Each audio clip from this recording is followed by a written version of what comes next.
আপনি এটা শুনে থাকবেন যে ছোট্ট একটা বালক সে ঈশ্বরের প্রতিরূপ হয়, কিন্তু এমন কেন বলা হয় তা কি আপনি কখনো ভেবে দেখেছেন? আমি আপনাকে বলছি, কোন একটা ছোট্ট বালককে দেখুন, সে কি করে? সকলকে সমান চোখে দেখে। ওর মনে না কোনো ছলনা রয়েছে, না কোনো কপটতা, না অহংকার রয়েছে, আর না কোনো বিষয় নিয়ে কোনো চিন্তা। সকলকে সে সমান চোখে দেখে আর নিজের মধ্যেই প্রসন্ন থাকে, সকল বিকার থেকে মুক্ত। এগুলোই তো সেই গুণ, সেই বালকের মধ্যে, যা হলো ঈশ্বর স্বরূপ।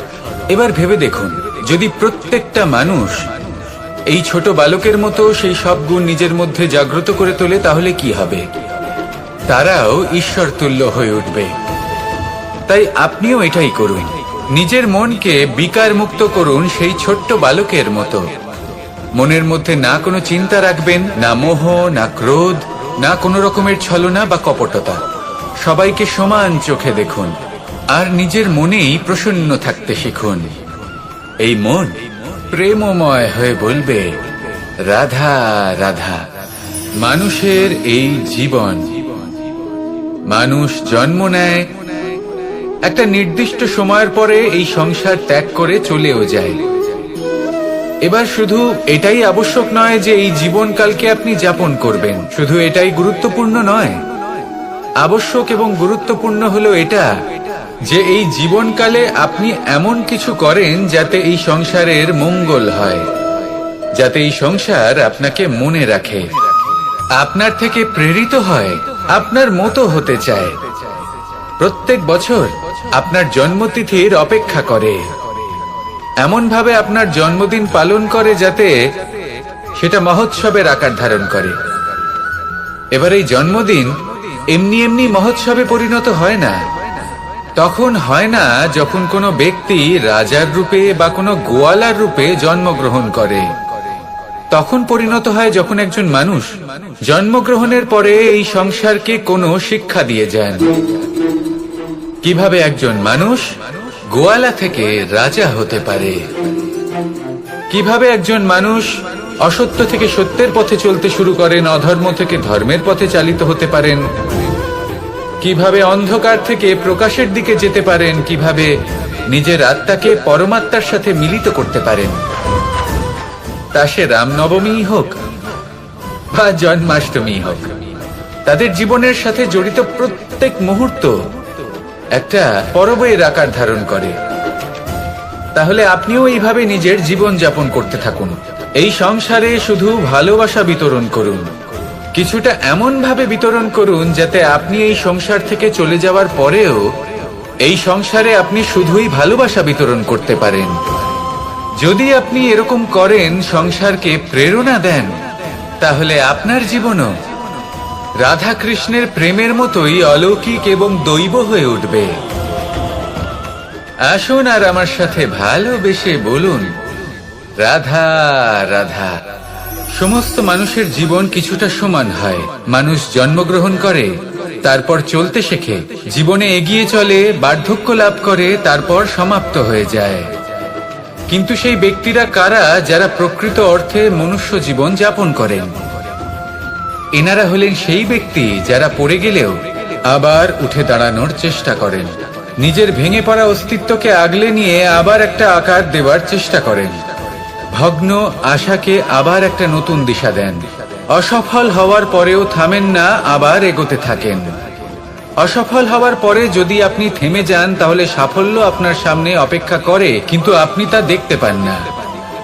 তাই জীবনের সংঘর্ষে অংশগ্রহণ করতে শিখুন, জীবনের সংঘর্ষ থেকে পালাবেন না। আসুন আমার সাথে ভালোবেসে বলুন, রাধা রাধা। এই সংসারের সব থেকে বড় সুখ কি? কেউ বলবেন নিজের লক্ষ্য প্রাপ্ত করা, কেউ বলবেন ধন উপার্জন করা, কেউ বলবেন নিদ্রাই সব থেকে বড় সুখ, কেউ বলবেন রাজ্য লাভ করা, আবার কেউ বলবেন মাতার হাত থেকে খাবার খাওয়া, আদি ইত্যাদি। কিন্তু যদি সত্যি কথা বলি, এই সংসারের সব থেকে বড় সুখ হলো সেবা করা। কখনো কাউকে সেবা করে দেখুন। এই সেবা দ্বারা অন্য কোনো মানুষের আশীর্বাদ লাভ করাতেই সুখ রয়েছে। আপনার সেবা ভাব দ্বারা যখন কোনো মানুষ নিজের অন্তরাত্মা থেকে আপনাকে আশীর্বাদ করে, তার থেকে বড় সুখ আর কিছুই নেই। কারণ প্রত্যেক মানুষের মধ্যে ঈশ্বর বাস করেন। নরের সেবাই হলো নারায়ণের সেবা। নিষ্কাম সেবা করাই হলো সব থেকে বড় সুখ। তাই নিজের অন্তরে সেবার এই ভাব জাগ্রত করুন। যে সুখের কথা আমি বলছি, সেই সুখ অনুভব করেই দেখুন। এই মন সুপ্রসন্ন হয়ে বলবে, রাধা রাধা। জীবন কিসের উপর নির্ভরশীল? ধনের ওপর, বৈভবের ওপর, নিঃশ্বাসের ওপর? না, এই জীবন নির্ভরশীল বিশ্বাসের ওপর। বিশ্বাস নিজের ওপর, বিশ্বাস আমাদের আপনজনের ওপর। কিন্তু যখন এই বিশ্বাস ভেঙে যায়, তখন মানুষের মনও ভেঙে যায়, আর তারপর সে অন্য কিছু করতেই পারে না। তখন কি করা যেতে পারে? 3টে কাজ আছে যা আপনি করতে পারেন। প্রথম, ভালোবাসা। যাকে আপনি ভালোবাসেন, যারা আপনাকে ভালোবাসে, ভুল যারই হোক না কেন, তার কাছে ক্ষমা চাইতে কখনোই সংকোচ বোধ করবেন না। দ্বিতীয় হলো বিশ্বাস। যারা আপনাকে ভালোবাসেন, আপনাকে বিশ্বাস করেন, তাদের বিশ্বাস কখনো ভাঙবেন না। তৃতীয় হলো আশা। যারা আপনাকে ভালোবাসেন, আপনাকে বিশ্বাস করেন, তাদের আশা আপনার সাথে জড়িত। তাদের থেকে কখনো কিচ্ছু লুকোবেন না। এই 3টে কাজ করুন, আর এই জীবন সুপ্রসন্ন হয়ে বলবে, রাধা রাধা। পরিস্থিতি কখনো এটা ভালো থাকে, আবার কখনো মন্দ হয়ে যায়। কখনো এই পরিস্থিতি আমাদের পক্ষে থাকে, আর কখনো এই পরিস্থিতি অনুযায়ী আমাদের চলতে হয়। কোনো বিকল্প থাকে না। কিন্তু যখনই এই পরিস্থিতি খারাপ হয়ে যায়, তখন কি করা উচিত সেই প্রশ্ন মনে জেগে ওঠে। পরিস্থিতি যখন প্রতিকূল হয়, তখন আমরা কিছু হারালে তা হারিয়ে ফেলি, ঠিক আছে, কিন্তু যা বাকি আছে সেটা আমরা আগলে রাখতে পারি। পরিস্থিতিকে সামলে রাখার চেষ্টা আমরা অবশ্যই করতে পারি, শুধু সেটুকুই আমাদের হাতে রয়েছে। কিন্তু এর থেকেও বড় সমস্যা আছে, অহংকার। কখন প্রবেশ করে আমরা জানতেও পারি না।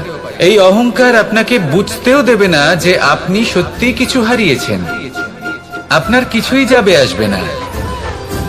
দেখতে গেলে আকাশের সূর্য নিজের প্রকাশ হারিয়ে ফেলে যখন অন্ধকার ঘনিয়ে আসে। তাহলে আমরা কে হই? ওনার সামনে তো কিছুই নই। এই অহংকার আমাদের দমন করতেই হবে। এটা বিশ্বাস করতে হবে যে এই সমগ্র সৃষ্টিতে আমরা শুধুমাত্র একটা কণা, তার থেকে বেশি আর কিছুই নয়। বিশ্বাস করতে হবে যে আমরা ততটাও বড় নই যে কখনোই কিছুই হারাবো না। এবার যেদিন এই জ্ঞান আপনি আত্মস্থ করে নিজের আচরণ পাল্টাবেন, মনে রাখবেন সেই দিনই অহংকারকে দমন করতে আপনি পথে অগ্রসর হয়ে পড়েছেন।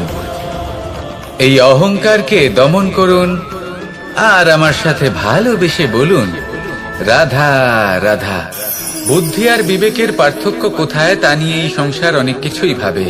কিছু মানুষ ভাবেন যে এই দুই হলো একই, কিন্তু যদি সত্যি কথা বলি, তাহলে এই দুইয়ের মধ্যে একটা অমূল্য পার্থক্য আছে। আর তা হলো এটা যে বুদ্ধির সম্পর্ক হলো মস্তিষ্কের সাথে, আর বিবেকের সম্পর্ক হলো হৃদয়ের সাথে। যে কোনো বুদ্ধিমান মানুষ কি করেন? নিজের মতন করে এই সংসারকে বদলে ফেলতে চেষ্টা করেন। একজন বিবেকশীল মানুষ কি করেন? নিজের অন্তরকে, নিজের মনকে বদলে ফেলতে চেষ্টা করেন। কারণ মানুষের সংসার এই মনের মধ্যেই বসবাস করে। তাই নিজের বুদ্ধির ব্যবহার অবশ্যই করুন, কিন্তু তাতে বিবেকের লাগামটা অবশ্যই শক্ত হাতে ধরবেন। আসুন আমার সাথে ভালোবেসে বলুন, রাধা রাধা। সম্পর্ক এ হলো এক বন্ধন যা আমাদের এক সূত্রে বেঁধে রাখে। কিন্তু এমন কিছু ব্যক্তি থাকেন যারা এই সম্পর্কের বিষয়ে নিজস্ব একটা ধারণা করে ফেলেন যে সম্পর্ক এরকম হওয়া উচিত, সম্পর্ক সেরকম হওয়া উচিত। আমি এই সম্পর্কের জন্য কত কিছু করেছি এই ব্যাখ্যা করতে থাকেন, আর তার বদলে অনেক কিছু প্রত্যাশাও করেন। কিন্তু সত্য হলো এটাই যে সব সম্পর্ক একরকমের হয় না, কিন্তু প্রত্যেক সম্পর্কের একটা বিশেষত্ব থাকে। যেমন চোখ সম্পর্কের তিক্ততা রয়েছে, এমনটা কখনোই নয়। শুধু চোখ আর নাকের এই সম্পর্কের মতোই হলো আমাদের জীবনে আমাদের আপনজনের সাথে সম্পর্ক। যদি কারোর ব্যবহার আপনার প্রতি অনুচিত হয়, বা যদি কেউ অনুপস্থিত থেকে থাকে, বা কেউ যদি আপনাকে বুঝতে না পারেন, তাহলে তার অর্থ এটা নয় যে আপনি সেই সম্পর্ক ভেঙে ফেলবেন। বুঝুন, আপনার জীবনে তার গুরুত্ব কোথায় আর তার জীবনে আপনার। সম্পর্ক গড়ে তুলুন, তাকে পালন করতে শিখুন, একসাথে মিলে চলুন। এই মন সুপ্রসন্ন হয়ে বলবে, রাধা রাধা। আপনি কখনো কোনো সরোবরের দিকে তাকান যার জল হলো শান্ত, স্থির। আপনি স্পষ্ট দেখতে পাবেন সেই সরোবরের তলদেশে কি রয়েছে। তাতে সাঁতরে বেড়াচ্ছে সুন্দর মাছ, চকচকে কিছু পাথর, স্বর্ণরূপী বালি, সবই আপনি দেখতে পাবেন। কিন্তু যখনই আপনি একটা ছোট্ট পাথর তুলে সেই জলে ছুঁড়ে ফেলবেন, তখন সেই জল বিচলিত হবে আর সেই স্পষ্টতা ন্যূনতম হয়ে যাবে। তারপর কিছুই স্পষ্টভাবে দেখা যাবে না। এই ঘটনা মানুষের সাথেও ঘটে। মানুষ যদি বিচলিত হয়ে পড়ে, তখন সে বুঝতে পারে না যে বর্তমানে কি হয়ে চলেছে আর ভবিষ্যতে কি করা উচিত। কিন্তু সেই মানুষ যদি শান্ত থাকেন, স্থির থাকেন, ধন্যাত্মক থাকেন, তাহলে নিশ্চিত রূপেই বুঝতে পারবেন যে বর্তমানে কি করতে হবে আর ভবিষ্যতে কি করতে হবে। তাই নিজের মধ্যে সেই স্থিরতা আনুন, সেই ধৈর্য ধরুন, নিজেকে শান্ত রাখুন আর সবার মধ্যে ভালোবাসা ছড়িয়ে দিন। এই মন প্রসন্ন হয়ে বলবে, রাধা রাধা। মানুষের জীবন বড়ই বিচিত্র হয়। যেই মুহূর্তে জন্ম নেয় একটা প্রতিস্পর্ধায় প্রবেশ করতে থাকে। মানুষ জন্ম নেয় আর প্রতিস্পর্ধা শুরু হয়ে যায় ভাই এবং বোনের মধ্যে সর্বশ্রেষ্ঠ হবার, সবার থেকে এগিয়ে থাকার। তারপরে সে যায় গুরুকুলে। নিজের বন্ধুদের মধ্যে সর্বশ্রেষ্ঠ হওয়ার প্রতিস্পর্ধা শুরু হয়। এবার সেখান থেকে বাইরে বেরিয়ে সংসার জীবনে প্রবেশ করে ধন উপার্জনের প্রতিস্পর্ধা শুরু হয়। তা সে যুদ্ধই হোক বা কলা হোক, এই প্রতিস্পর্ধা কখনোই আমাদের পিছু ছাড়ে না। তাই যদি প্রতিস্পর্ধা করতেই হয়, তাহলে আমরা মানুষকে সাহায্য করার প্রতিস্পর্ধা কেন করব না? এমন এক প্রতিস্পর্ধা যাতে যে কেউ জিতুক বা যে কেউ হারুক না কেন, লাভ সকলের হবে। সকলের মধ্যে প্রেম বিতরণ করতে থাকুন, এইভাবেই আনন্দ বিতরণ করতে থাকুন। আর আমার সাথে ভালোবেসে বলুন, রাধা রাধা। এই সংসারে বড়ই বিচিত্র এক শব্দ আছে, মূল্য। এর প্রয়োগ আমরা জীবনেও করে থাকি, আবার ব্যবসাতেও করে থাকি। একজন উদ্যোগপতি সবসময় বলেন, ব্যবসার মূল্য সবসময় উচ্চমান হওয়া উচিত, তাতে লাভ বেশি। অন্যদিকে আরেকজন ব্যক্তি যিনি পরোপকারী, যিনি ঈশ্বরের দর্শনের অভিলাষী, তিনি বলেন জীবনের মূল্য সব থেকে উচ্চমান হওয়া উচিত। অনেক সময় মানুষ কি করে থাকেন, ব্যবসার এই মূল্য তা উচ্চতার শিখরে পৌঁছানোর লোভে জীবনের মূল্য নামিয়ে ফেলেন। যেখানে এই সমগ্র সংসার প্রেমের দ্বারা চালিত হয়। প্রেমই হলো এই সংসারের আধার। এবার যদি আপনি প্রেম করতে শিখে যান, তাহলে ব্যবসাতে নিশ্চিত রূপে লাভের সাথে সাথে কীর্তি এবং যশ লাভও করতে পারবেন। তা আমি নিশ্চিত রূপে বলতে পারি, কারণ ব্যবসাতে ওঠা নামা এসব চলতেই থাকে। জীবনকে আপনি যদি একবার উচ্চতায় নিয়ে যেতে পারেন, তাহলে তা কখনোই নামবে না। আসুন আর আমার সাথে ভালোবেসে বলুন, রাধা রাধা। আমরা আনন্দ লাভের জন্য ভালোবাসি মা বাবাকে, ভাই বোনকে, পরিবার পরিজনকে, বন্ধুকে, প্রেমিকাকে। আমরা চাই যে সকলে যেন আপন হয়ে থাকেন, আমাদের কাছে থাকেন। কিন্তু মানুষের একটা প্রবৃত্তি আছে যে তিনি যা লাভ করে ফেলেন তার মূল্য তিনি বুঝতেই পারেন না। যদি আপনার বাড়ির কাছে একটা মিষ্টি জলের সরোবর থাকে বা সুন্দর নদী থাকে, তাহলে জলের গুরুত্বটা কি আপনি তা বুঝতেই পারবেন না। সেইখানে আপনি যদি কোনো একটা মরুভূমিতে যান, আপনি অনুভব করতে পারবেন যে এক একটা ফোঁটা জলের কি গুরুত্ব, তার মূল্য কি। সুখের মুহূর্তে যদি আপনজনদের মনে রাখেন, তবে দুঃখের মুহূর্ত নিজে থেকেই দূরে সরে যাবে। ভালোবাসা এবং তার সাথে স্মরণ করা, এটাই তো হলো জীবনের এবং ভালোবাসার আসল মূল্য। আসুন আর আমার সাথে ভালোবেসে বলুন, রাধা রাধা। প্রত্যেকটা মানুষ আলাদা হয় আর অত্যন্ত বিশেষও হয়। প্রত্যেক মানুষ ভিন্ন ভিন্ন পরিবেশে পালিত হয়, বড় হয়। প্রত্যেকের নিজস্ব চিন্তা ভাবনা থাকে, নিজস্ব বিচারধারা থাকে। যখন অনেক ভিন্ন বিচারধারা একত্রিত হয়ে যায়, তখন শুরু হয় বিবাদ। এবার এই বিবাদের সময় আপনি দেখবেন, দুই ব্যক্তি যাদের মধ্যে এই বিবাদ হচ্ছে, সবসময় এটা প্রমাণ করতে চান যে তার সামনের ব্যক্তি এবং তার ভাবনা, তার বিচারধারা বা তার বক্তব্য হলো অনুচিত।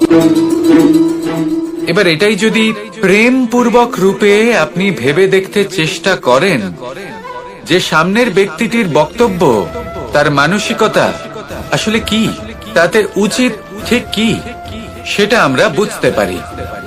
একদিকে হলো এই বিবাদ, যা আপনাকে সামনের ব্যক্তিটিকে অনুচিত প্রমাণ করতে বাধ্য করে, আর অন্যদিকে হলো প্রেম, যা সামনের ব্যক্তিটির যুক্তি বুঝতে সাহায্য করে, তাতে উচিত কি রয়েছে সেটা বুঝতে বাধ্য করে, তাকে মহান হয়ে ওঠার পথে অগ্রসর হতে বাধ্য করে।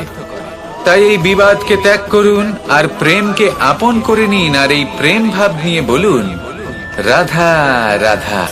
এই জীবনে আমাদের দুজন সঙ্গী, এক হলো অন্ধকার আর এক হলো প্রকাশ। এবার যখন এই অন্ধকারে আমরা প্রদীপ জ্বালাই, সেই প্রকাশের জন্য অন্ধকার আমাদের উপর রুষ্ট হয়ে চলে যায়। এবার যদি অন্ধকারকে খুশি করতে যাও, তাহলে প্রকাশ আমাদের উপর রুষ্ট হয়ে চলে যায়। এ হলো ঠিক সেই পরিস্থিতি যে আমাদের দুই বন্ধু, তাদের মধ্যে সদ্ভাব নেই। যদি কোনো একজনের মান ভাঙাতে বা খুশি করতে যাও, তাহলে দ্বিতীয়জন অবশ্যই রুষ্ট হয়। সেই অবস্থায় আপনাকে বোঝদারের মতো কাজ করতে হবে যে কখন কাকে সমর্থন করতে হবে, কখন কার সাথে চলতে হবে। যদি পারেন তাহলে সকলকে একসাথে নিয়ে চলবেন। যদি কোনো মানুষের মধ্যে বনিবনা না হয়, তাহলে তাদের মধ্যে সামঞ্জস্য বজায় রেখে সংসারের রীতিনীতির চক্র চালিত করা, এটাই তো হলো মনুষ্য জীবন। এবার এটা কিভাবে করা সম্ভব? শুধুমাত্র প্রেমের দ্বারা। তাহলে এইভাবেই সবাইকে প্রেমের দ্বারা বেঁধে রাখুন আর আমার সাথে ভালোবেসে বলুন, রাধা রাধা। সাগরের ঢেউ সমুদ্র তটে ধাক্কা খেয়ে, পাথরের সাথে ধাক্কা খেয়ে তার আকার বদলে দিতে পারে। বিভিন্ন আকারের পাথরে এদের ঘষে ঘষে গোলাকার বানিয়ে দিতে পারে, কিন্তু এই সাগরের ঢেউ এদের নিজেদের আকার কখনো বদলায় না। কিন্তু এমন কেন? কারণ এরা বিচ্ছিন্ন হয়েও আবার একত্রিত হতে জানে। অর্থাৎ যখন এরা বিচ্ছিন্ন হয় তখন মতভেদ অবশ্যই, কিন্তু আবার একত্রিত হওয়া হলো এদের একতার প্রতীক। দেখুন, ঝগড়াঝাটি, তর্ক বিতর্ক, মতভেদ, এগুলো জীবনের অভিন্ন অঙ্গ, কিন্তু এদের কখনো, আসুন আর আমার সাথে ভালোবেসে বলুন, রাধা রাধা। বনস্পতি ফলনের জন্য আমাদের কিসের প্রয়োজন পড়ে? একটু ধরিত্রীর, একটু পরিশ্রমের, আর একটা বীজের। এবার যদি মানুষের কথা বলি, তাহলে এখানে ধরিত্রী হলো মানুষের এই জীবন, যেখানে মানুষ নিজের ইচ্ছের ফল ফুল ফলন করতে চায়। পরিশ্রম হলো আমাদের কর্ম, আর বীজ হলো আমাদের নির্বাচন। আমাদের বেছে নিতে হবে যে আমরা কি বপন করব, আম নাকি ফণি মনসা। এর মধ্যে আমরা কি পেতে চাই? রসালো ফলের ফলন চাই নাকি কাঁটার ফলন চাই, তা আমাদের উপর নির্ভরশীল। কিন্তু একটা কথা ঠিক, লক্ষ্য যেমনই হোক না কেন, জীবন যেমনই হোক না কেন, যদি আপনি লক্ষ্যের দিকে এগোতে থাকেন, তাহলে কর্মের সাথে খামখেয়ালি আচরণ করতে পারবেন না। যদি আপনি এমন করেন, তাহলে এটা আপনাকে একটা অনুচিত লক্ষ্যে পৌঁছে দেবে, সেটা কিন্তু নিশ্চিত। সবসময় এটা মনে রাখবেন, কর্মের সাথে খামখেয়ালি হবেন, অর্থাৎ কর্মফলও আপনার সাথে খামখেয়ালি হবে। তাহলে নিষ্ঠার সাথে কর্ম করতে থাকুন আর নিজের লক্ষ্যকে প্রাপ্ত করুন। আর আমার সাথে ভালোবেসে বলুন, রাধা রাধা। এই সংসারে এমন কিছু মানুষ আছেন যাদেরকে আপনার ভালো লাগে, তারা আপনার প্রিয়। আমরা চাই ওনারা আমাদের কাছে থাকুন, আমরা ওনাদের কাছে থাকি। এবার সেই ক্ষেত্রে আমরা তাদের ভালো ভালো উপহার দেওয়ার চেষ্টা করি, কারণ ওনারা হলেন আমাদের প্রিয়। আর তার বদলে আমরা আশা করে থাকি যে ওনারা আমাদের একটু সম্মান করবেন। এবার এই মানুষজন যারা আমাদের প্রিয়, এদের আমরা একটা উপহার দিই। সোনা দিয়ে থাকি, আভূষণ দিয়ে থাকি, হিরে মুক্ত দিয়ে থাকি। কিন্তু যদি ভেবে দেখি, এই সবকিছুরই একটা মূল্য আছে। ভেবে দেখুন, আপনি কি তাদের এমন কোনো উপহার দিতে পারেন যা কিনা অমূল্য? তা এরকম উপহার কি হতে পারে? ঠিক বলেছেন আপনি, প্রেম। এই প্রেমই হলো অমূল্য, কারণ মন থেকে এর উৎপত্তি হয়। না চেয়ে পাওয়া যায় আর না ছিনিয়ে নেওয়া যায় এই ভালোবাসা। ঠিক এইরকমই হয় এই সম্মান। যদি সম্মান করো তাহলে মন থেকে এবং ভালোবেসে করো, ভয় পেয়ে নয়। মনে রাখবেন, যে মাথা ভয়ের দ্বারা নত হয়, বিরোধিতাও প্রথমে সেই করে থাকে। যে মাথা ভালোবেসে নত হয়, তা আপনার জন্য বলিদানও দিতে পারে। এই সংসারের সব থেকে বড় উপহার, সব থেকে বড় বরদান এই প্রেম এবং সম্মান। তাকে সম্মান করুন আর আমার সাথে ভালোবেসে বলুন, রাধা রাধা। এই সাগর হলো বিশাল।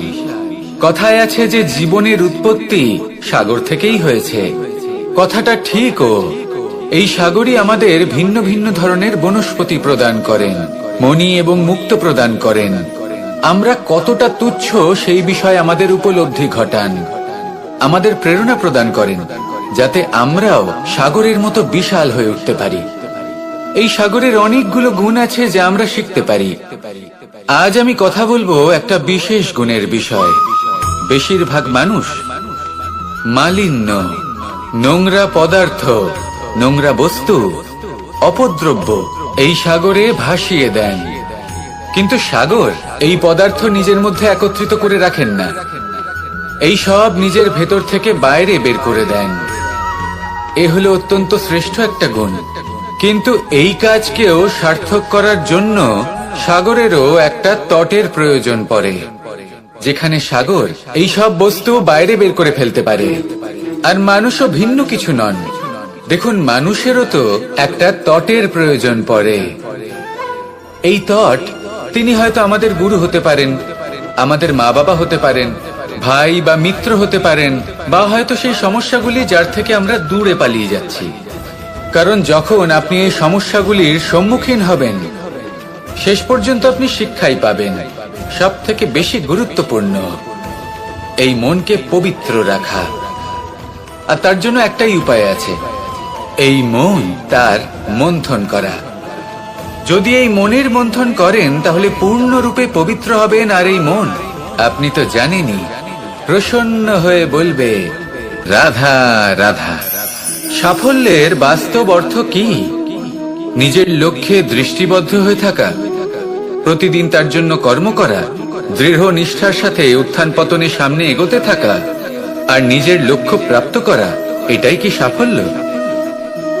যদি আপনার কোনো বস্তু লাভ করতে হয়, কোনো শক্তি লাভ করতে হয়, বা কোনো স্থান লাভ করতে হয়, তাহলে তার জন্য এসব ঠিক আছে। কিন্তু বাস্তবে সাফল্য এটা নয়। আপনার কাছে থাকা কোনো বস্তু, শক্তি বা স্থান আপনি কিভাবে ব্যবহার করবেন তা আপনার উপর নির্ভরশীল। যদি তার সঠিক ব্যবহার আপনাকে করতে হয়, তাহলে উচিত সময় এবং উচিত স্থানে আপনাকে থাকতেই হবে। একে নিয়তিও বলা হয়। এবার ধরুন, এমন কোনো গ্রন্থ আছে যা জ্ঞানের দ্বারা ভরপুর, এমন জ্ঞান যার দ্বারা জীবন বদলে দেওয়া সম্ভব। এবার এই গ্রন্থ যদি এমন কোনো ব্যক্তির হাতে পৌঁছয় যিনি নিরক্ষর, তিনি কি এই গ্রন্থের সদ্ব্যবহার করতে পারবেন? কখনোই নয়। সেই জ্ঞান দিয়ে নিজের আচরণ পাল্টাতে পারবেন? কখনোই নয়। সেরকমই ধরুন, কোনো ব্যক্তি যার কাছে একটা অস্ত্র আছে, যার দ্বারা উনি শত্রুকে শেষ করে দিতে পারেন, কিন্তু সেই ব্যক্তি হলেন একজন কাপুরুষ। তিনি কি শত্রুকে শেষ করতে পারবেন? তিনি কি জয়লাভ করতে পারবেন? কখনোই নয়। আপনার কাছে কি আছে তার থেকেও বেশি গুরুত্বপূর্ণ আপনি তা দিয়ে কি করবেন। উচিত ব্যক্তির সাথে উচিত সময় উচিত স্থানে থাকা বেশি গুরুত্বপূর্ণ।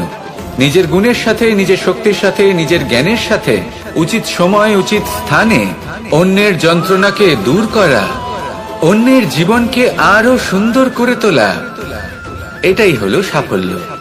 তাহলে সাফল্যের বাস্তব অর্থ বুঝুন, অর্থাৎ নিজেকে আরো প্রসন্ন রাখুন। আর আমার সাথে ভালোবেসে বলুন, রাধা রাধা। প্রারম্ভ শূন্যের দ্বারা হয়ে থাকে, তা সে ব্রহ্মাণ্ডই হোক, পৃথিবী হোক, আদি ইত্যাদি হোক। সবাই নিজের অস্তিত্ব শূন্য থেকে লাভ করে। এই শূন্য যার নিজের কোনো অস্তিত্ব নেই, কিন্তু সে সকলকে অস্তিত্ব দান করে থাকে। আমাদের এই শূন্যের মতো হতে হবে। যে আমাদের সাথে যুক্ত হবে তাদের অস্তিত্ব অনেক বেশি প্রখর হবে, বিশাল হবে, শ্রেষ্ঠ হবে। কিন্তু যেই আমরা তাদের থেকে দূরে যাব, তারা আমাদের উপস্থিতির আভাস পাবে, আমাদের গুরুত্ব বুঝতে পারবে। শূন্যই হলো সূত্রপাত, শূন্যই হলো সমাপ্তি। শূন্যকে কেউ যতই ছোট মনে করুক, কিন্তু এই শূন্য অত্যন্ত গুরুত্বপূর্ণ। তাই এই শূন্যের মতো হয়ে উঠুন আর আমার সাথে ভালোবেসে বলুন, রাধা রাধা। এই সংসারের সব থেকে গুরুত্বপূর্ণ তত্ত্ব কোনটা? প্রথম হলো সময়। জন্ম থেকে মৃত্যু পর্যন্ত এই যে সময়, এটাই তো হলো জীবন। দ্বিতীয় হলো জীবন, যাতে আমরা সময়ের সদ্ব্যবহার করি, শ্রেষ্ঠ থেকে শ্রেষ্ঠতর কাজ করার চেষ্টা করি। বহু বছরের এই পরম্পরা, এই সংস্কৃতিকে এগিয়ে নিয়ে যাওয়ার চেষ্টা করি। এই সংসারে আমরা অংশগ্রহণ করতে চেষ্টা করি। তৃতীয় হলো ধন, সেই ধন যা প্রত্যেক ব্যক্তি অর্জন করতে চেষ্টা করেন। এবার এই তিনটি তত্ত্বের মধ্যে একটা সামঞ্জস্য আছে, সমান ব্যাপার আছে। সে ধনই হোক বা সময় হোক বা হোক জীবন। আর সেই সমান ব্যাপার হলো যে যদি আপনি এটা গণনা করতে থাকেন তাহলে তা কমতে থাকে, যদি আপনি এটা ব্যবহার করেন তাহলে তা বাড়তে থাকে। একে সংগঠিত করে রাখতে চেষ্টা করলে এ হাত থেকে ফসকে যায়। কিন্তু যদি আপনি একে সামলে রাখতে শিখে যান, তাহলে এমন কাজ করবেন যাতে সংসারের সাথে সাথে পরবর্তী প্রজন্ম লাভবান হবে। যদি কিছু শিখতে চান তাহলে সামলাতে শিখুন, গণনা করা বা সংগঠিত করা নয়। আসুন আর আমার সাথে ভালোবেসে বলুন, রাধা রাধা। একটা জলের ফোঁটাকে ফোঁটা নামে সম্বোধন করা হয়। অনেক ফোঁটা একত্রিত হলে সাগরের রূপ ধারণ করে। শুধু একটা পাতাকে পাতা বলা হয়, অন্য অনেক পাতার সাথে একত্রিত হলে তা গ্রন্থের রূপ ধারণ করে। একটা মাত্র সুতো অন্য সুতোর সাথে মিলিত হলে বস্ত্রের রূপ ধারণ করে। অনেক সংখ্যক ইট একত্রিত হলে মহলের রূপ ধারণ করে। সৈন্যরা একত্রিত হলে সৈন্যদল তৈরি হতে পারে। এটা হলো শক্তি সংগঠনের, এটাই হলো শক্তি একতার। তা সে বনস্পতি হোক বা কোনো ব্যক্তিই হোক, কোনো মনোভাবই হোক, যদি একা থাকে তাহলে দুর্বল হয়ে পড়বে। যদি সংগঠিত থাকে তাহলে শক্তিও বাড়বে আর আপনাকে সামনে এগিয়েও নিয়ে যাবে। তাই এই একতায় বিশ্বাস রাখুন আর আমার সাথে ভালোবেসে বলুন, রাধা রাধা। দু রকমের প্রাকৃতিক বেগ থাকে। প্রথম হলো বর্ষা। যখন এর বর্ষণ হয় তখন মাটিকে শীতল করে নতুন ফসল ফলায়। আর দ্বিতীয় হয় পবন, যা আমাদের সর্বদা শ্বাসবায়ু প্রদান করে। অশান্ত এই মনকে শান্তি প্রদান করে, এই ক্লান্ত শরীরে স্ফূর্তি প্রদান করে। আমাদের জীবনে যত আবেগ আছে তা হয় বর্ষার মতো হওয়া উচিত, নয় হওয়া উচিত পবনের মতো। ক্রোধ, মতভেদ, বিবাদ, এগুলো হওয়া উচিত বর্ষার মতো। অর্থাৎ কিছু সময় পরে যেন এরা নিজে থেকেই ছিন্ন ভিন্ন হয়ে চলে যায়। আর যদি পবনের মতো কোনো আবেগ থাকা উচিত তা হলো প্রেম, যা সর্বদা শ্বাসবায়ু প্রদান করে, সবসময় সাথে থাকে। একে আমরা অনুভব করতে পারি না, কিন্তু এ আমাদের অনুভব করার জন্য প্রাণবায়ু প্রদান করে। আর যখন চক্রবাতের মতো সে ভয়ঙ্কর হয়ে ওঠে, তখন সমগ্র সংসার বদলে দেয়। এর সারমর্ম একটাই, শক্তি।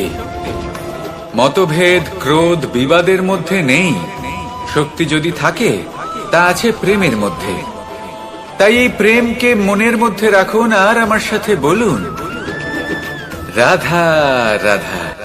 একটা গরু যখন দুধ দেয়, তখন তার একটা মূল্য থাকে।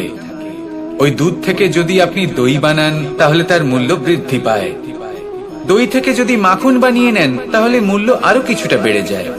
আর মাখন থেকে যদি ঘি বানিয়ে ফেলেন, তাহলে মূল্য আরো অনেক বেশি বেড়ে যায়। কিন্তু এর কারণ কি? এরকম কেন হয়? কারণ হলো পরীক্ষা। দুধের মধ্যে যখন জোরন মেশানো হয়, তখন দইয়ের টক ভাব চলে আসে। দুধের অস্তিত্ব বদলে যেতে শুরু করে। দুধকে নিজের অস্তিত্ব বদলে ফেলার দুঃখ সহ্য করতে হয়। তখনই তা দইতে পরিণত হয়, তখনই তার মূল্য বৃদ্ধি হয়। এই দইকে মন্থনের যাতনা সহ্য করতে হয়, তবেই সেই দই মাখনে রূপান্তরিত হয়, আর তারপর তার মূল্য বৃদ্ধি হয়। আর মাখন, এই মাখনকে আগুনের আঁচে তপ্ত হতে হয়, তবেই এই মাখন ঘিতে পরিণত হয়, আর তারপরেই এর মূল্য আরো অনেক বেড়ে যায়। মানুষের সাথেও এরকমই হয়। কর্ম করতে থাকুন, কর্মের পরীক্ষায় উত্তীর্ণ হতে থাকুন, আপনার মূল্য অবশ্যই বৃদ্ধি পাবে। তাহলে কর্ম করতে থাকুন, ফলের চিন্তা করবেন না। আর আমার সাথে ভালোবেসে বলুন, রাধা রাধা। নেকড়ে, নেকড়ের বিষয়ে আমরা সকলে জানি। ওরা খুবই নিষ্ঠাবান এবং অত্যন্ত সতর্ক থাকেন। ছোট ছোট মূর্খতা করে বসেন। এনারা হাড় চিবোতে খুব ভালোবাসেন, কিন্তু চিবোতে চিবোতে এদের মাড়ি ছড়ে যায়। সেখান থেকে রক্তপাত হতে থাকে। সেই রক্ত ওনারা পান করেন, আর ওনাদের মনে হয় এই রক্ত হাড় থেকেই পাচ্ছেন। ওনারা ভাবেন যে এই হাড় চিবিয়ে আমরা আনন্দ লাভ করছি, কিন্তু আসল সত্য হলো এটাই যে ওনারা নিজেদেরই ক্ষতি করছেন। আমরা মানুষ, আমাদের সাথেও এমনটাই হয়। কখনো কখনো ভুলবশত আমরা এমন কোনো কাজ করি, আর আমাদের মনে হয় যে আমরা বাইরে থেকে আনন্দ লাভ করছি, কিন্তু সত্য হলো এটাই যে আমরা শুধুই ক্ষতিগ্রস্ত হচ্ছি। এটা হলো খুব বড় একটা শিক্ষা, যা আমাদের শেখা উচিত। তা হলো এটা যে আমাদের বোঝা উচিত যে কখন আমরা লাভবান হচ্ছি আর কখন ক্ষতিটাকেই লাভ বলে মনে করছি। এই শিক্ষা যদি আপনি প্রাপ্ত করতে পারেন, তাহলে এই সংসারে আপনার থেকে বেশি প্রসন্ন আর কেউ থাকবেন না। তাহলে আসুন আর আমার সাথে ভালোবেসে বলুন, রাধা রাধা। যা বাধা দেয় তা হলো অবরোধ, যা এগিয়ে নিয়ে যায় তা হলো বিকাশ, আর যা ভাগ করে দেয় তা হলো গুণ। আপনি সবাইকে আনন্দ দিন, তার বদলে আপনিও আনন্দ পাবেন। আপনি সবার মধ্যে প্রেম ছড়ান, আপনিও তার বদলে প্রেমই পাবেন। এই দেখুন না, মেঘেদের দেখুন।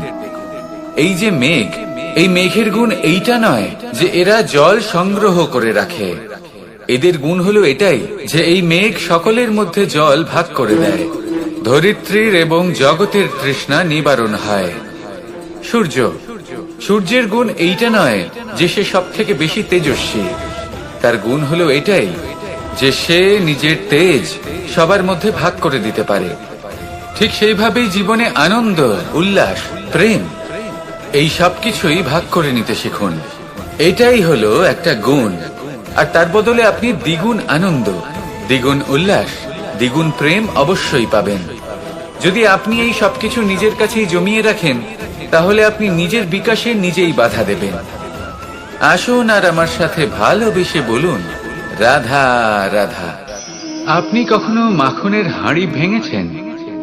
কত আনন্দ পাওয়া যায়। এই মাখনের হাঁড়ি ভাঙলে পুরো মাখন আমাদের গায়ে এসে পড়ে আর মন উচ্ছ্বসিত হয়ে ওঠে। কিন্তু তার জন্য বালগোপালদের কত চেষ্টা করতে হয় সেটা কখনো ভেবে দেখেছেন? প্রথমে বড়ই পরিশ্রম করে একের উপর এক সাবধানে ওপরে চড়তে হয়, তারপরে ভারসাম্য বজায় রাখতে হয়, পড়ে গেলে হবে না। তারপর এই হাতের দ্বারা সেই মাখনের হাঁড়ি ভাঙতে হয়, তখন মাখন পড়ে। এবার এরকমই কিছু আমাদের জীবনে আমাদের সাথেও হয়। এবার আপনি বলবেন যে মাখনের হাঁড়ি ভাঙার এই প্রক্রিয়া, তার সাথে জীবনের কি সম্পর্ক থাকতে পারে? আসলে আমাদের মনের মাঝেও একটা হাঁড়ি রয়েছে, অহংকারের হাঁড়ি। আর এই অহংকারের হাঁড়ি যখন ভেঙে যায়, তখন প্রসন্ন হবার আনন্দ চতুর্দিকে ছড়িয়ে পড়ে। এই মন, এই আত্মা, এই দুই প্রসন্ন হয়ে যায়। কিন্তু তার জন্য আপনাদেরকেও বালগোপালের মতো চেষ্টা করে যেতেই হবে, ভারসাম্য বজায় রাখতেই হবে মনের মাঝে এবং এই বুদ্ধিতে, ভালো এবং মন্দের মধ্যে, লোভ এবং পরমার্থের মধ্যে। আর তারপর নিজে হাতে অহংকারের এই হাঁড়ি ভেঙে দিতে হয়। দেখুন, যদি ঈশ্বরের সঙ্গ লাভ করতে চান, তাহলে অহংকারের এই হাঁড়ি ভাঙতেই হবে। আসুন আর আমার সাথে ভালোবেসে বলুন, রাধা রাধা। এই সংসারে আমরা প্রকাশ কোথা থেকে পাই? এর উত্তর বড়ই সরল। ভোরে যখন সূর্যোদয় হয়, তখন প্রকাশের কিরণ আমাদের ঘরে এসে পৌঁছয়। এইভাবেই আমরা প্রকাশ লাভ করি। এবার এই প্রকাশের আলোতেই আমরা সারাদিনের কাজ সম্পন্ন করি। সন্ধে হয়ে যায়, সূর্যাস্ত হয়ে যায়, আর আমাদের ঘর যাতে অন্ধকার না হয় তার জন্য আমরা একটা প্রদীপ প্রজ্বলিত করি। এটাই ঘটে আমাদের জীবনেও। এবার প্রবাহমান আয়ুর সাথে আমরা আমাদের অন্তরে যদি একটা প্রদীপ প্রজ্বলিত করে নিই, তাহলে বিষয়টাই অন্যরকম হবে। এবার আপনি বলবেন, কোন প্রকাশের কথা বলছি যা আমাদের অন্তরে জাগ্রত করা সম্ভব? আমাদের আত্মার মাঝে প্রেমের প্রকাশ জাগ্রত করার কথা বলছি। কারণ আমাদের এই জীবন, এও হলো দিনের আলোর মতো। আজ প্রকাশ আছে, কিন্তু কোনোদিন অবশ্যই অস্ত হবে। কিন্তু অস্ত হবার আগে যদি আমরা আমাদের আত্মার মাঝে প্রেমের এই প্রকাশ উজ্জ্বলিত করে নিই, তাহলে আমাদের সন্ধ্যাকালও আমরা আনন্দে এবং প্রেমে যাপন করব। তাহলে আসুন আর আমার সাথে ভালোবেসে বলুন, রাধা রাধা। কিছু মানুষ বড়ই বিচিত্র হন, এমন ভাবে জীবনযাপন করেন যেন তাদের কোনোদিন মৃত্যুই হবে না। নিজেদের অহংকারের বশে একটা কথা ভুলে যান, যে যতই তারা নিঃশ্বাস নিচ্ছেন, যতই তারা জীবনযাপন করছেন, ততই তারা মৃত্যুর দিকে এগিয়ে চলেছেন। কারণ আমাদের এই জীবন তার নিঃশ্বাসের উপর নির্ভরশীল। নিঃশ্বাস চলছে মানে জীবন চলছে। নিঃশ্বাস যদি থেমে যায়, তাহলে জীবনও থেমে যাবে। আমাদের জীবনের প্রদীপ যে কোনো মুহূর্তে নিভে যেতে পারে, আর কত সময় বাকি রয়েছে সেই বিষয়ে আমাদের কোনো ধারণাই নেই। তাই যে মুহূর্ত আমরা এখন যাপন করছি, সেটার সদ্ব্যবহার করে নেওয়া যাক, কোনো শুভ কর্ম করে নেওয়া যাক, এমন কোনো কর্ম যার দ্বারা আমাদের ব্যক্তিত্বতে এমন এক চমক আসে যে আমাদের মৃত্যুর পরেও এই সংসার আমাদের চিরস্মরণীয় করে। কারণ একটা কথা ঠিক, মৃত্যু হলো একটা অটল সত্য, তাকে মেনে নিতেই হবে, স্মরণীয় করে রাখতেই হবে।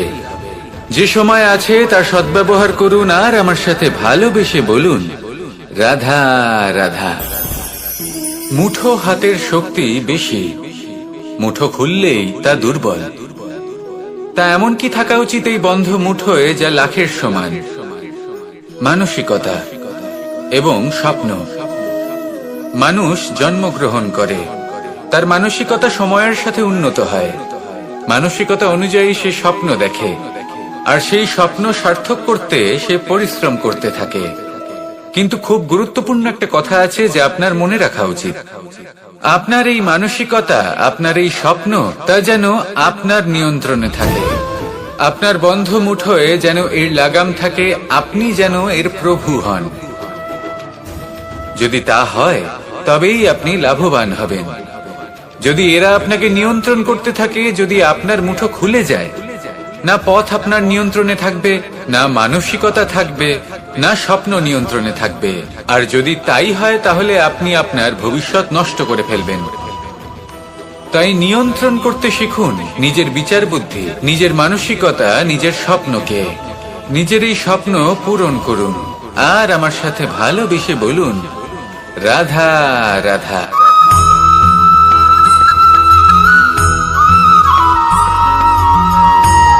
আপনি কখনো জীবনে সূর্যোদয় দেখেছেন? কত প্রশান্তিদায়ক, কত শক্তিদায়ক হয়। মনের মধ্যে যেন একটা নতুন প্রেরণা দান করে, একটা নতুন উৎসাহ। কিন্তু যদি আপনি উঠতে দেরি করেন, তাহলে আপনি এই সূর্যোদয় দেখতেই পাবেন না।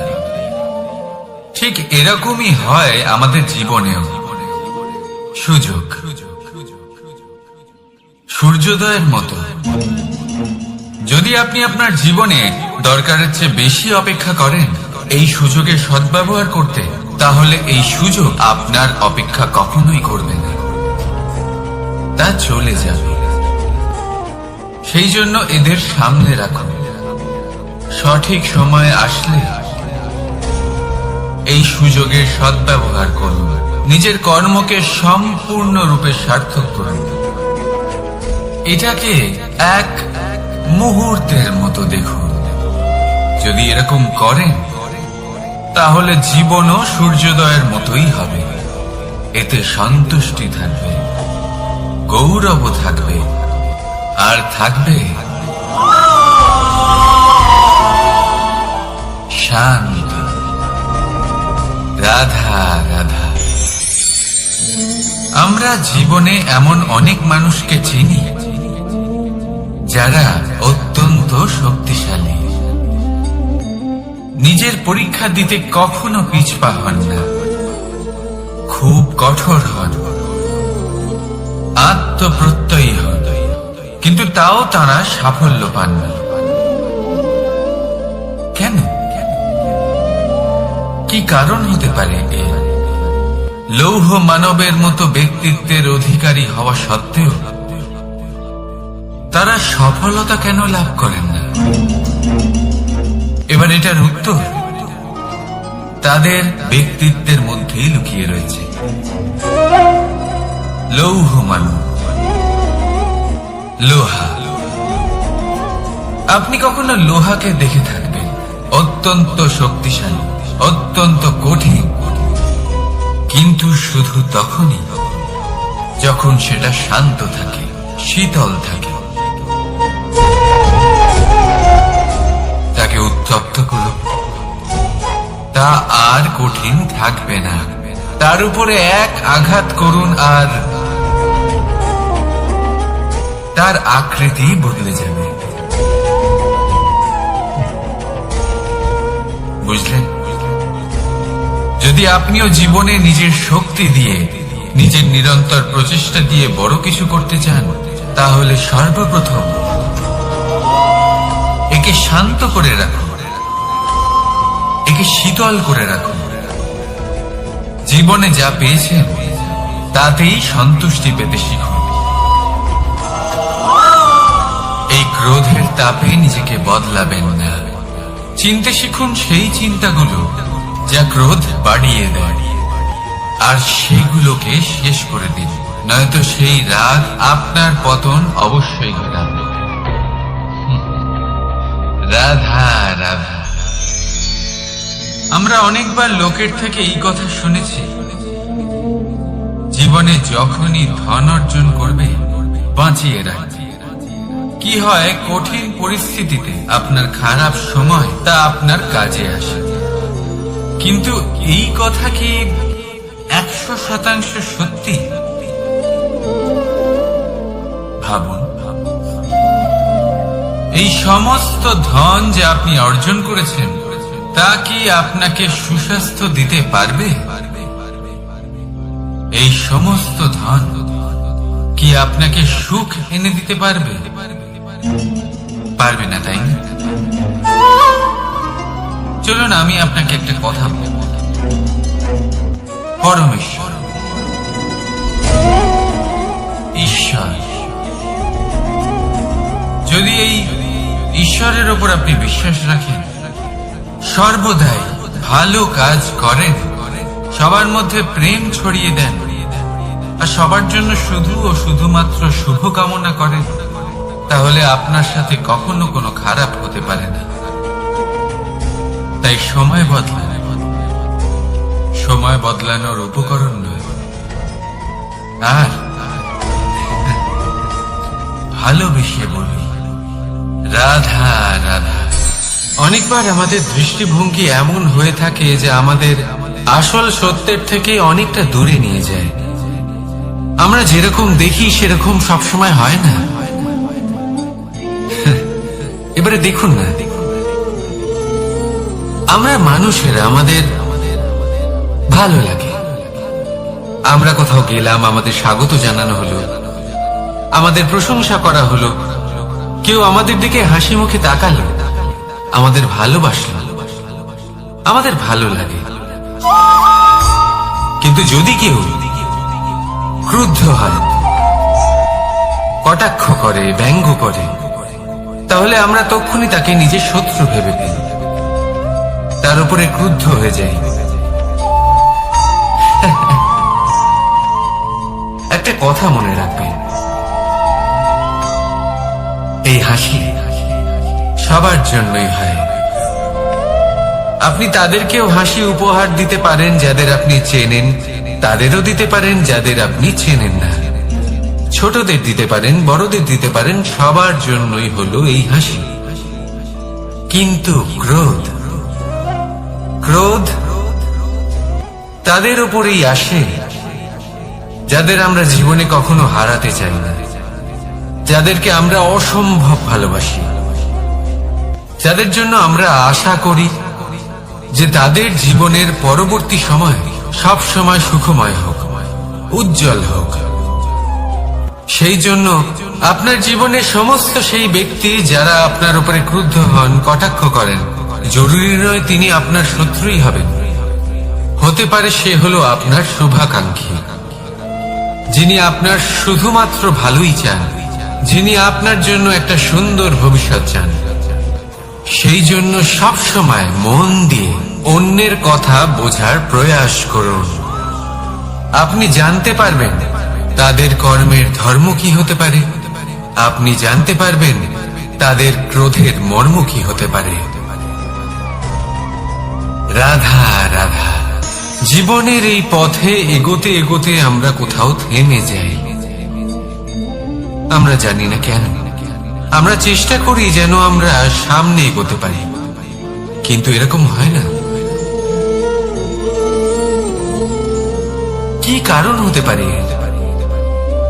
আসুন আমি আপনাকে বোঝাই। মনে করুন আপনি কোনো রাস্তায় হাঁটছেন, আপনার পা মুচকে গেল, আপনি পায়ে আঘাত পেলেন। এখন এই আঘাত যদি আপনাকে পথ চলতে বাধা দেয়, তখন আপনি থেমে যান। যদি আপনার ভাবনা চিন্তা ক্ষুদ্র হয়, তাহলে আপনি জীবনে কখনোই এগোতে পারবেন না। ভেঙে যাওয়া কলম দিয়ে আপনি কখনো চিঠি লিখতে পারবেন না। ঠিক সেইভাবেই যদি আপনার মনে অন্যের জন্য হিংসা থাকে, তাহলে আপনি আপনার নিজের ভাগ্য লিখতেই পারবেন না। কাজের প্রতি আলস্য আপনাকে কখনো ধনী হতে দেবেই না, আর ধনের প্রতি লোভ তা আপনাকে কখনো মহান হতে দেবে না। ছোট একটা কথা, কিন্তু এ হলো অত্যন্ত গুরুত্বপূর্ণ। ভাবনা চিন্তা অবশ্যই করুন, আর বোঝার চেষ্টা করুন সেটা যা আপনি বুঝতে চান। হতে পারে আপনি এমন কোনো পথ খুঁজে পেলেন যার ফলে আপনি কোনো খারাপ পথে যেতে যেতে থেমে গেলেন, বা আপনি এমন কোনো অর্থ খুঁজে পেলেন যা আপনাকে মহান হবার পথে অগ্রসর করে দিল। রাধা রাধা। অহংকার এ হলো ছোট একটা শব্দ, কিন্তু এর প্রভাব অত্যন্ত বৃহৎ হয়ে থাকে। আর সব থেকে বড় সমস্যা হলো মানুষ আজ অব্দি বুঝতেই পারেনি যে এই অহংকারের বাস্তব রূপ কিরকম। কেউ একে গর্বের নাম দেন, কেউ একে আত্মসম্মানের নাম দিয়ে থাকে, এবং কোথাও একটা এমন সময় চলে আসে যখন সময় এই অহংকারকে ভেঙে খান খান করে দেয়। আর তখন না গর্ব আপনাকে বাঁচাতে পারে, না আপনার আত্মসম্মান। এখন যদি আপনাকে উদাহরণ দিই, তাহলে যেখানে আপনি বসে আছেন সেই ঘরেই ওপরে তাকান, সেই ছাদের দিকে। যদি এই ছাদ অহংকার করতে থাকে যে দেখো আমি তো সব থেকে উঁচু জায়গায় আছি, আমার চেয়ে ওপরে আর কেউ নেই, আমি এই ঘরে থাকা সমস্ত ব্যক্তিকে ছায়া প্রদান করি, যদি এই অহংকার এসে যায় তাহলে কি? একবার ভেবে দেখুন, যদি পরের দিন তার উপর আরো একটা তলা বানিয়ে দেওয়া হয় তাহলে কি? এই ছাদ যার নিজের উঁচু হবার অহংকার ছিল, যে সব থেকে ওপরে ছিল, সে এবার পায়ের তলায় চলে এসেছে। এটাই হয়ে থাকে। মনে কখনোই অহংকার পোষণ করবেন না। যদি মনের মধ্যে কিছু রাখতে চান তাহলে প্রেমের ভাব রাখুন, স্নেহ রাখুন। এই অহংকারকে আপনি যা ইচ্ছে নাম দিন, গর্ব হোক, আত্মসম্মান হোক, এর দ্বারা আপনার কোনোভাবেই কোনো লাভ হবে না। তাহলে এই অহংকারকে ত্যাগ করুন আর আমার সাথে ভালোবেসে বলুন, রাধা রাধা। একটা সিদ্ধান্ত। এই জীবনে একটা সিদ্ধান্তের গুরুত্ব কি হতে পারে তা কখনো ভেবে দেখেছেন? একটা সিদ্ধান্ত সেই ভিত্তি হতে পারে যা আপনার পুরো জীবনকে বদলে দিতে পারে, এই সমস্ত সংসারকে বদলে দিতে পারে, ভবিষ্যৎ বদলে দিতে পারে। এই সিদ্ধান্ত যে কোন রাস্তা চয়ন করতে হবে, সেই সিদ্ধান্ত যে কখন সামনে এগোতে হবে আর কখন থেমে যেতে হবে, সেই সিদ্ধান্ত যে কখন যুদ্ধ করতে হবে আর কখন নিজেকে পিছু পা হতে হবে। এই সিদ্ধান্ত হলো খুব গুরুত্বপূর্ণ। আর আপনি তো এই সংসারে একা নন, তাই আপনার একটা সিদ্ধান্ত শুধু আপনার জন্যই নয়, সমস্ত সংসারের জন্য গুরুত্বপূর্ণ হতে পারে। এবার এই সিদ্ধান্ত আপনারই হবে। ভাবনা চিন্তা করে নেবেন, সাফল্য পাবেন। রাধা রাধা। ভবিষ্যৎ। সংসারে এমন কোন ব্যক্তি আছেন যিনি নিজের ভবিষ্যতের বিষয়ে ভাবেন না?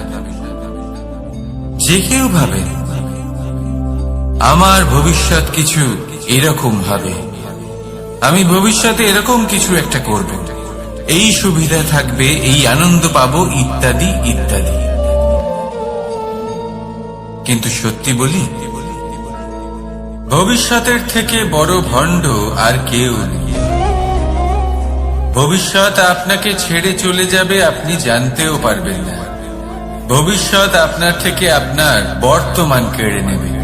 অনেক সময় আমরা ভবিষ্যতের বিষয় ভাবতে থাকি, দুশ্চিন্তা করতে থাকি, ভবিষ্যৎ দিয়ে নিজেকে এতটাই ঘিরে ফেলি যে বর্তমান কি তা ভুলেই যাই। তার বোধই আমাদের থাকে না। ভাবুন, ভবিষ্যৎ কি? ভবিষ্যৎ হলো সেটাই যা এখনো পর্যন্ত ঘটেনি। বর্তমান হলো সেটা যা এখন ঘটছে। তাহলে যা এখনো ঘটেইনি তার বিষয়ে দুশ্চিন্তা করে নিজেকে ব্যতিব্যস্ত কেন করছেন? এই বর্তমান, এটাই হলো গুরুত্বপূর্ণ। এর উপরে সমস্ত ভাবনা কেন্দ্রীভূত করুন। মনে লক্ষ্য অবশ্যই রাখুন, কিন্তু পুরো মনোযোগ শুধু বর্তমানে থাকবে। এই বর্তমানকে যদি সামলে নিতে পারেন তাহলে আপনার ভবিষ্যৎ এমনি উজ্জ্বল হয়ে উঠবে। তাহলে আসুন আমার সাথে ভালোবেসে বলুন, রাধা রাধা। সময়। কথায় আছে আমাদের জীবনের প্রত্যেক মুহূর্ত স্বর্ণর মতো হয়। এবার হয় আমরা একে নিজেদের কাছে রাখতে পারি বা একে আমরা চলে যেতে দিতে পারি, কারণ এই ছোট ছোট মুহূর্তই আছে যা আমাদের জীবনকে গড়ে তোলে। এখন এই জীবন কেমন হবে তা আমাদের উপর নির্ভর করে। যদি আপনি একটা মুহূর্তের যত্ন না নেন, যদি আপনি এক মুহূর্ত ভালো না বাসেন, যদি আপনি এক মুহূর্ত স্নেহের আনন্দ না উপভোগ করতে পারেন, তাহলে দেখতে দেখতেই আপনার সমস্ত সময় নষ্ট হয়ে যাবে, আপনি জানতেও পারবেন না। অর্থাৎ এই সময় স্বর্ণ হতে পারে না। তবে আমরা একে স্বর্ণ বানিয়ে নিতে পারি আমাদের চেষ্টার মাধ্যমে। এই সময় শুধু একটি লাঙল যা মাটির সাথে লড়াই করতে পারে, আর কিছু নয়। একটা অত্যন্ত গুরুত্বপূর্ণ কথা মনে রাখবেন, আপনার কাছে শুধু সময় আছে। এবার আপনি এটা দিয়ে স্বর্ণ বানাবেন, না ঘুমিয়ে স্বপ্ন দেখে একে নষ্ট করবেন, সিদ্ধান্ত আপনার। রাধা রাধা। ভগবান প্রত্যেক কঠিন পরিস্থিতিতে এই নামই আছে যা আমাদের উপায় দিয়ে থাকে। ব্যক্তি যান, ভগবানের পুজো করেন, আরাধনা করেন, ব্রত পালন করেন, মন্দিরে যান, পুজো পাঠ করেন, ভগবানকে জাগিয়ে তোলেন, আর তারপর শুরু হয় সমস্ত প্রশ্ন। হে ভগবান, আমার সাথে এরকম কেন হচ্ছে? কেন আমারই জীবনে এত দুঃখ আছে? আমি কিভাবে এর সম্মুখীন হব? আমাকে কেন এত কষ্ট ভোগ করতে হচ্ছে? হে ভগবান, আমি কি করব? আমাকে সাহায্য করুন, কোনো রাস্তা দেখান।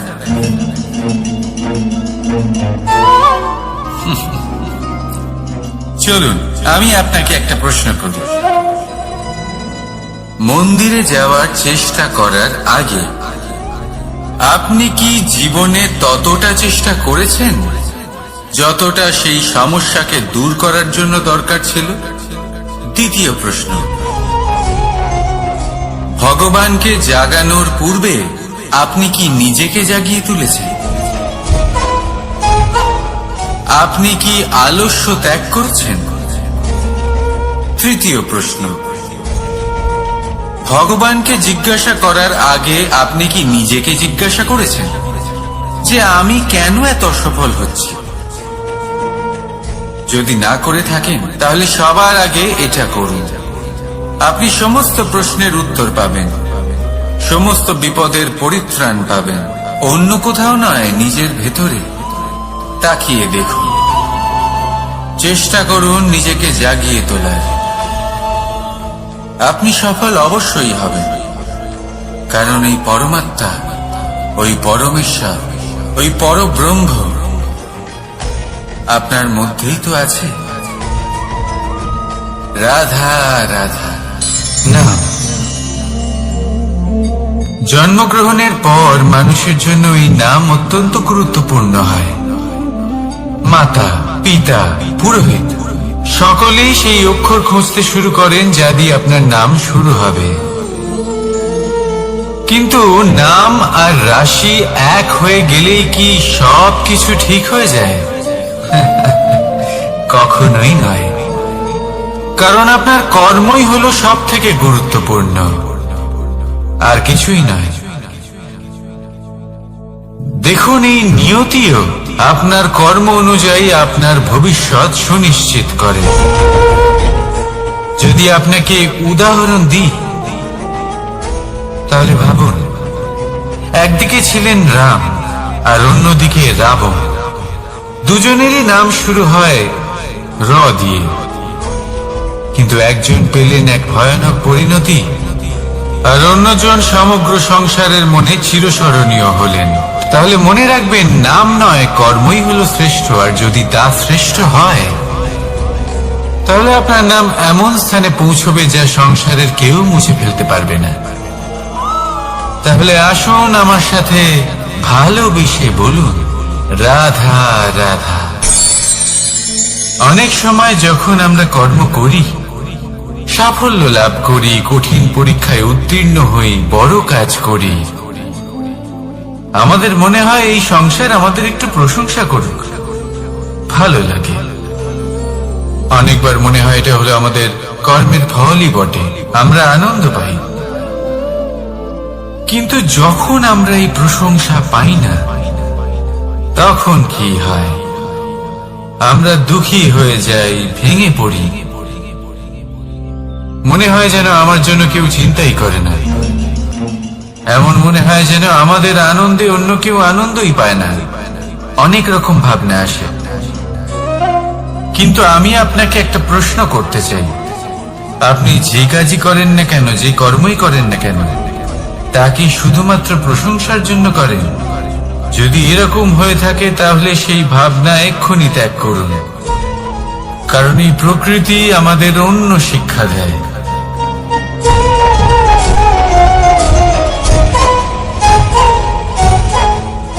এই ফুলকে দেখুন,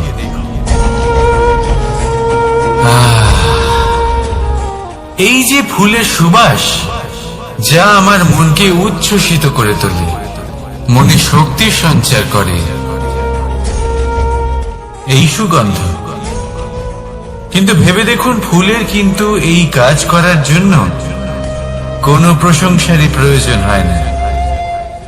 এটাই হলো প্রকৃতির শিক্ষা। যিনি সৎ হন, সৎকর্ম করেন, তার কোনো প্রশংসার প্রয়োজন হয় না, কারণ ওনার কর্মই হলো ওনার সুবাস। মনে রাখবেন, আতর নকল ফুলে দেওয়া হয়, প্রকৃত ফুলের তার কোনো প্রয়োজন হয় না। সেইভাবেই আপনিও কর্ম করতে থাকুন শুভ চিন্তা নিয়ে। এই মনকে সব সময় শান্ত রাখুন, স্বচ্ছ রাখুন। যদি এরকম করেন তাহলে আপনার কর্ম এমন সুবাস ছড়াবে যে আপনার জীবনে শুধু এবং শুধুমাত্র আনন্দই থাকবে। তাহলে এই আনন্দ সহকারে বলুন, রাধা রাধা। এই সংসারে এমন কোনো পর্বত নেই যা এতটাই উঁচু যে মানুষ তার শিখরে পৌঁছতে পারবে না, তাকে অতিক্রম করতে পারবে না। এই সংসারে এমন কোনো সাগর নেই যা কিনা এতটাই গভীর যেখানে মানুষ তার তলদেশে পৌঁছে ফিরে আসতে পারবে না। একটা ছোট্ট বরফের টুকরো পর্বতের শিখরে গলে গিয়ে বইতে থাকে, আর দেখতে দেখতেই তা মহানদী গঙ্গায় পরিবর্তিত হয়। এর কারণ কি? এর কারণ হলো প্রচেষ্টা, প্রারব্ধ নয়। এই প্রচেষ্টাই সুনিশ্চিত করে যে আপনার প্রারব্ধ হবে। এই সমস্ত কিছু হলো প্রচেষ্টা আর প্রারব্ধের খেলা। আপনার প্রচেষ্টা যেরকম হবে, আপনার প্রারব্ধ সেরকমই হবে। আর আপনার প্রচেষ্টা যদি উচ্চ মানের হয়, তাহলে প্রারব্ধকে আপনার সামনে নত হতেই হবে। কি বলেন? তাহলে আসুন আমার সাথে ভালোবেসে বলুন, রাধা রাধা। অনেক সময় মানুষ অতীতকে দেখেন আর তখন অহংবোধে পরিপূর্ণ হয়ে ওঠেন। কখনো বর্তমানের দিকে তাকান, ভবিষ্যতের দিকে তাকান আর পরিতৃপ্তিতে ভরে ওঠেন। কেন বুঝতে পারেন না একটা সহজ কথা? এই যে সৃষ্টি, এই সৃষ্টি হলো একটা বড় চক্র যা বারংবার আপনার কাছে ফিরে আসবেই।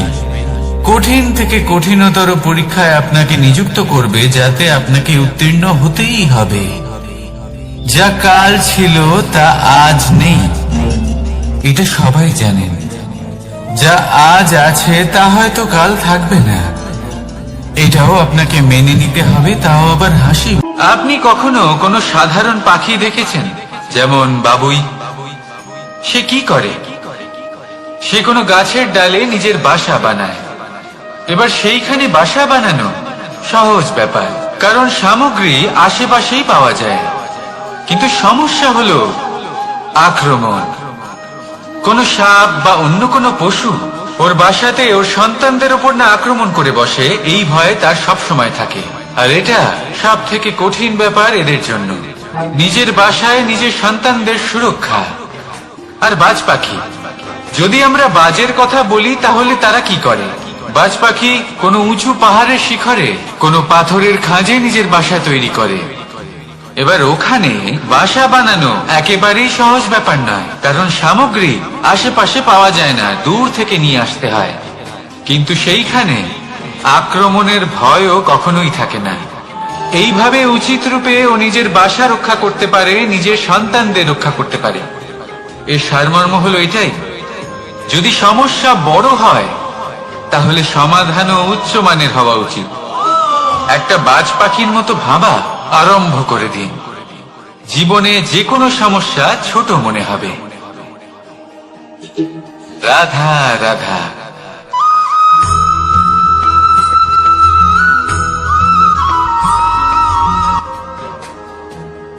ভাগ করে নেওয়া বা বন্টন করা প্রত্যেক মানুষের জীবনে অবশ্যই হয়ে থাকে, আর অনেক সময় এটা জীবনে অতি আবশ্যক হয়ে পড়ে। কিন্তু ভাগ করার মনোকামনা তার থেকেও বেশি গুরুত্বপূর্ণ হলো যে কোন ঘটনার আধারে এই বাটোয়ারা হলো। অনেক সময় এই বাটোয়ারা হলো শান্তির প্রতীক, আবার অনেক সময় এই বাটোয়ারা বিপ্লব ঘটাতে পারে, এমন এক বিপ্লব যা মহাযুদ্ধ ঘটিয়ে দিতে পারে। দেখুন, বাটোয়ারা সম্পত্তির হোক বা হোক ভিক্ষা, শিক্ষা কিন্তু একটাই। জীবনে অনেক সময় বাটোয়ারা দরকার হতে পারে, কিন্তু যতদূর সম্ভব তা এড়িয়ে চলুন, একসাথে মিলে এগিয়ে চলুন। কারণ দেখুন, এই যে বাটোয়ারা ভাগ করে দেয়, আর সেখানেই একতা আপনাকে অগ্রসর করে। তাহলে আপনিও এটাই করুন, একসাথে মিলে সামনে এগোন, আর আমার সাথে ভালোবেসে বলুন রাধা রাধা।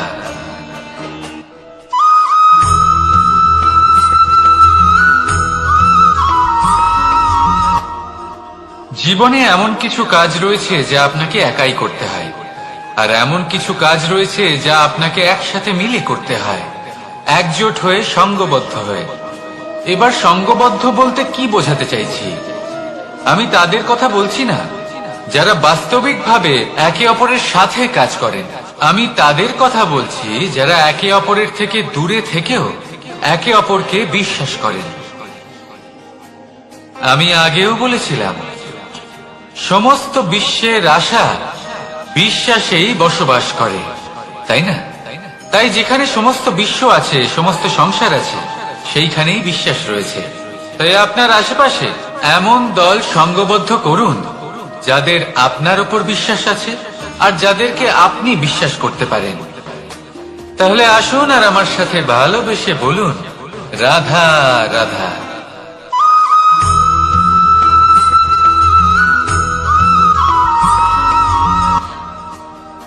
যখন একজন ভক্ত এবং তার ভগবান এক আকার ধারণ করেন, যখন একজন ভক্ত নিজের ভগবানের প্রতি, নিজের জীবনের লক্ষ্যের প্রতি সম্পূর্ণরূপে সমর্পিত হয়ে যান, তখন জন্মগ্রহণ করে ভক্তি।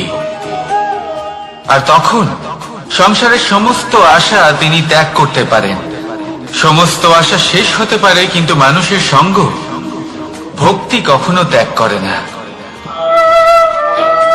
যখন ভক্ত ও ভগবান এক আকার ধারণ করেন, এক হয়ে যান, তখন রথী এবং সারথীর মধ্যে কোনো পার্থক্য থাকে না, তারাও এক হয়ে যান। একটাই ব্যক্তিত্ব, একটাই অস্তিত্ব। আর সেই জন্যই কখনো কখনো রথীর আদেশ ছাড়াই সারথী রথ চালিয়ে দেন, আবার কখনো সারথীর পরামর্শ ছাড়াই রথী আক্রমণ করে ফেলেন। এ তো শুধুমাত্র আরো একটা গুণ সেই সারথীর মধ্যে, যিনি ধর্ম স্থাপনার মহান কাজে আমার সারথী হতে চলেছেন। তাহলে আসুন আমার সাথে ভালোবেসে বলুন রাধা রাধা।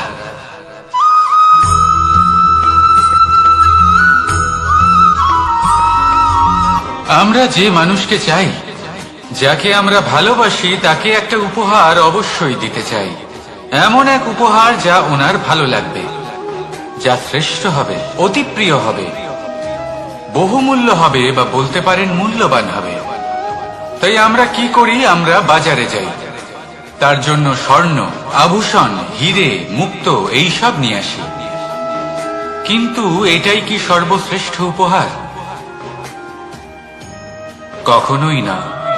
সর্বশ্রেষ্ঠ উপহার হলো স্বাধীনতা, তাকে নিজের মনের মতো বাঁচার স্বাধীনতা।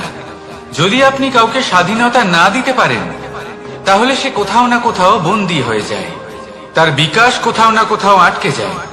কিন্তু যদি আপনি কাউকে স্বাধীনতা দিতে পারেন, তাহলে আপনি দেখবেন ও সমস্ত সংসারকে, এই জীবনকে নিজের দৃষ্টিভঙ্গি দিয়ে দেখবে, বুঝবে যে কোনটা হলো উচিত আর কোনটা হলো অনুচিত। আর এটাই হলো সর্বশ্রেষ্ঠ। আর এবার যদি কাউকে স্বাধীনতার মাধ্যমে এত বড় একটা শক্তি দিতে পারেন, তাহলে আপনি